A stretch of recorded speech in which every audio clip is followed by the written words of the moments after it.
جعفر عن عبد الرحمن بن هرمز قال: قال أبو هريرة رضي الله عنه: قال رسول الله صلى الله عليه وسلم: نادت امرأة ابنها وهو في صومعته، قالت: يا جريج. قال: اللهم أمي وصلاتي.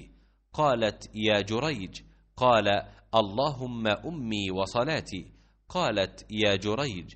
قال: اللهم أمي وصلاتي. قالت: اللهم لا يموت جريج حتى ينظر في وجه المياميس. وكانت تأوي إلى صومعته راعية ترعى الغنم، فولدت، فقيل لها: ممن هذا الولد؟ قالت: من جريج، نزل من صومعته. قال جريج: أين هذه التي تزعم أن ولدها لي؟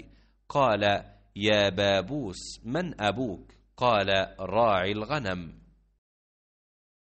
جعفر بن ربیعہ نے بیان کیا، ان سے عبد الرحمن بن ہرمز اعرج نے، کہ حضرت ابو ہریرہ رضی اللہ عنہ نے بیان کیا کہ نبی کریم صلی اللہ علیہ وسلم نے فرمایا: بنی اسرائیل کی ایک عورت نے اپنے بیٹے کو پکارا، اس وقت وہ عبادت خانے میں تھا۔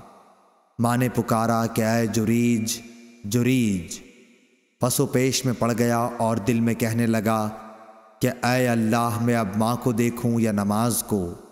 پھر ماں نے پکارا کہ اے جریج، وہ اب بھی اس پس و پیش میں تھا کہ اے اللہ، میری ماں اور میری نماز۔ ماں نے پھر پکارا اے جریج، وہ اب بھی یہی سوچے جا رہا تھا، اے اللہ، میری ماں اور میری نماز۔ آخر ماں نے تنگ ہو کر بد دعا کی، اے اللہ، جریج کو موت نہ آئے جب تک وہ فاحشہ عورت کا چہرہ نہ دیکھ لے۔ جریج کی عبادت گاہ کے قریب ایک چرانے والی آیا کرتی تھی جو بکریاں چراتی تھی۔ اتفاق سے اس کے بچہ پیدا ہوا۔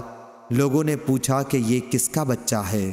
اس نے کہا کہ جریج کا ہے، وہ ایک مرتبہ اپنی عبادت گاہ سے نکل کر میرے پاس رہا تھا۔ جریج نے پوچھا کہ وہ عورت کون ہے جس نے مجھ پر تہمت لگائی ہے کہ اس کا بچہ مجھ سے ہے؟ عورت بچے کو لے آئی تو انہوں نے بچے سے پوچھا کہ بچے، تمہارا باپ کون؟ بچہ بول پڑا کہ ایک بکری چرانے والا گڈریا میرا باپ ہے۔ صحیح بخاری حدیث نمبر 1206۔